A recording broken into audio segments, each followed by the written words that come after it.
एक तरफ पूरे भारत में इस बात का डर फैल चुका है, कहीं फिर से कोरोना जैसा लॉकडाउन पूरे देश में ला लगे। लेकिन दूसरी तरफ भारत इस स्थिति को संभालने की पूरी कोशिश में लगा और पिछले 24 से 48 घंटों में अमेरिकी और इजराइल हमलों के बीच हालात इतनी तेजी से बिगड़े कि अब यह सिर्फ एक क्षेत्रीय युद्ध नहीं बल्कि एक ग्लोबल संकट बनता था। और इसी के बीच दुनिया के कई देश पूरी तरह प्रभावित हो चुके।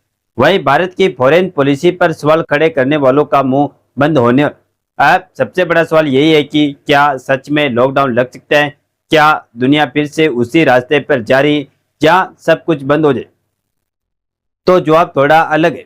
यह कोविड जैसा लॉकडाउन नहीं होता है, लेकिन जो हालात बन रहे हैं वह किसी भी तरह कम खतरनाक नहीं है, क्योंकि इस बार वजह वायरस नहीं बल्कि ऊर्जा संकट। और यही ऊर्जा संकट पूरी दुनिया की रफ्तार को धीमा कर बहुत बड़ी डेवलपमेंट निकल कर आ रही है। तो इस वीडियो में समझते हैं। नमस्कार दोस्तों, मैं राधेश्याम और आप देख रहे हैं KSR न्यूज 24। सबसे पहले आप समझे कि दुनिया का लगभग 20% तेल और बड़ी मात्रा में गैस जिस रास्ते से गुजरती है, वही रास्ता आज सबसे बड़ा खतरा बन चुका।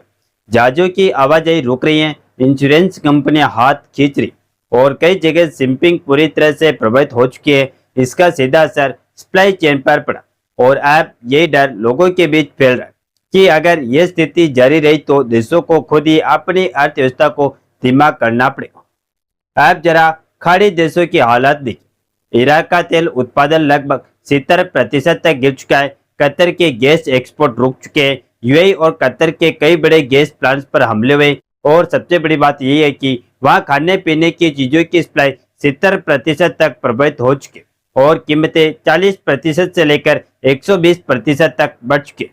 यानी वहां हालात ऐसे बन चुके हैं कि जिन्हें लोग लॉकडाउन से भी ज्यादा खराब बता। अब एशिया की तरफ आई। भारत, चीन, जापान और दक्षिणी कोरिया जैसे देश सबसे ज्यादा प्रभावित हो रहे, क्योंकि यह सभी देश मिडल ईस्ट पर ऊर्जा के लिए निर्भर है। कई जगह बिजली की कटौती शुरू हो चुकी है, फैक्ट्रियां धीरे धीरे बंद हो रही और श्रीलंका तथा थाईलैंड जैसे देशों में राशनिंग तक लागू करनी पड़। यानी धीरे धीरे एक ऐसा माहौल बन रहा है जिसे लोग स्लो लॉकडाउन कहने लगे। यूरोप में भी स्थिति कुछ अलग नहीं। गैस की कीमतें 35% तक बढ़ चुकी हैं, इंडस्ट्री की लागत तेजी से बढ़ रही और अंतर्राष्ट्रीय संस्थाएं तक चेतावनी दी जा रही है कि दुनिया महंगाई और धीमी अर्थव्यवस्था के दौर में जा सकती है। अगर ऐसा होता है तो इसका मतलब होगा कि बिना किसी आधिकारिक घोषणा के भी एक तरह का आर्थिक लॉकडाउन लागू हो जाएगा। सबसे बड़ा झटका तब लगा जब पहली बार सीधे गैस फील्ड्स को निशाना बनाया गया। कतर के LNG प्लांट्स और ईरान के साउथ फार्स जैसे बड़े गैस फील्ड पर हमले हुए। साउथ फार्स का करीब 12% प्रोडक्शन प्रभावित हो चुका है और जब दुनिया की सबसे बड़ी गैस सप्लाई पर असर पड़ता है तो उसका असर हर देश पर दिखता है। गैस महंगी होती है, बिजली महंगी होती है, खाद महंगी होती है और आखिर में आम आदमी को थाली महंगी हो जाती है। आज हालत यह है कि दुनिया के 80 से ज्यादा देशों में पेट्रोल और डीजल की कीमतें तेजी से बढ़ चुकी और करीब 8 से 10 मिलियन बैरल प्रतिदिन की सप्लाई प्रभावित हुई। और इसी के साथ एक और दिलचस्प पहलू सामने आता। अमेरिका का रोल, जिसने शुरुआत में कहा कि वह इस युद्ध में सीधे शामिल नहीं है, लेकिन उसी अमेरिका ने मिडल ईस्ट में सबसे बड़ा सैन्य जमावड़ा किया, ईरान को चेतावनी दी और लगातार दबाव बनाता। यानी एक तरफ बयान कुछ और, दूसरी तरफ एक्शन कुछ और। यही कारण है कि आज पूरी दुनिया इस स्थिति को लेकर और ज्यादा असमंज में और लोग पूछ रहे कि क्या दुनिया फिर से रुकने वाली है। लेकिन इसी पूरे संकट के बीच भारत ने एक ऐसी चाल चली जिसने खेल को बदलना शुरू कर और अब जो तस्वीर सामने आ रही वह पूरी कहानी को एक नया मोड़ देने वाली। असल में देखा जाए तो इसी संकट के बीच भारत ने जो चाल चली उसने पूरी कहानी का रुख बदल दिया, क्योंकि जब दुनिया ऊर्जा की कमी से जूझ रही है तब रूस भारत के लिए सबसे बड़ा सहारा बनकर सामने। वही रूस जो अब तक भारत को सस्ता तेल दे रहा था, अब गैस सप्लाई में भी बड़ी भूमिका निभाने जा।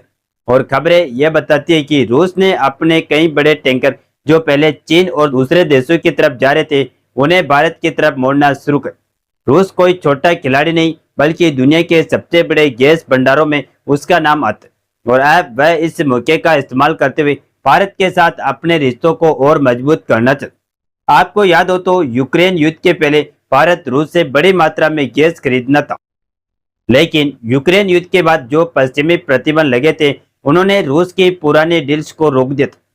लेकिन अब रूस ने इसका नया रास्ता निकाल, जहां डॉलर की जगह दूसरी करेंसी में व्यापार किया जाएगा और भारत इसमें अहम भूमिका निभा रहा है। अब सवाल आता है कि यह गैस भारत तक कैसे तो इसके लिए रूस अपने आर्कटिक प्रोजेक्ट का इस्तेमाल कर रहा है, जहां से गैस को नॉर्दर्न रूट के जरिए एशिया तक भेजा जा सकता है। इसके अलावा रूस अपने सेंडो टैंकरों का इस्तेमाल कर रहा है, जो प्रतिबंधों के दायरे से बाहर काम कर। और सबसे बड़ी बात यही है कि रूस भारत को यह गैस 15 से 20% तक सस्ती कीमत पर देने की बात कर रहा है। यही वजह है कि भारत के लिए यह डील किसी संजीवनी से कम नहीं, क्योंकि भारत अपनी गैस का बड़ा हिस्सा खाड़ी देशों से मंगा और वही क्षेत्र इस समय सबसे ज्यादा अनस्टेबल है। अगर वहां सप्लाई रुकती है तो उसका असर सीधे भारत की अर्थव्यवस्था और आम लोगों की जिंदगी पर पड़, खासकर फर्टिलाइजर और खेती पर, क्योंकि गैस वहां सबसे जरूरी कच्चा माल है। लेकिन भारत ने इस संकट को सिर्फ एक खतरे की तरह नहीं बल्कि एक अवसर की तरह भी देखा, क्योंकि भारत तेजी से अपने सप्लायर बदल रहा है, जिसमें रूस के अलावा अफ्रीका और दूसरे देशों से भी संपर्क बढ़ाया जाए।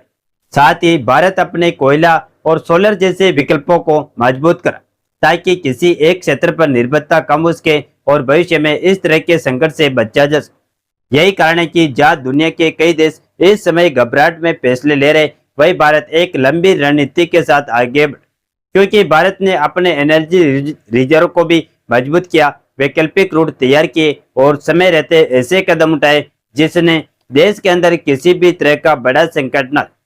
यही वजह है कि भारत में अभी भी हालात नियंत्रण में। अब अगर सबसे बड़ा सवाल देखें कि अगर हालात और बिगड़ते हैं तो क्या होगा, तो असर सीधा आम लोगों पर।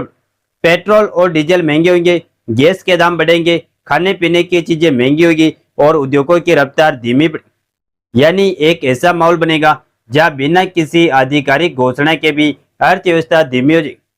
लेकिन जहां सबसे अहम बात यही है कि भारत इस स्थिति को उस लेवल तक जाने से रोकने की कोशिश कराएं, ताकि इकोनॉमिक लॉकडाउन जैसे रास्ते को ना अपनाना पड़े।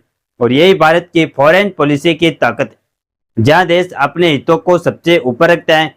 जैसे कि विदेश मंत्री एस जयशंकर ने भी साफ कहा कि भारत वही से ऊर्जा खरीदेगा जहां से उसे सबसे बेहतर सस्ता विकल्प मिले।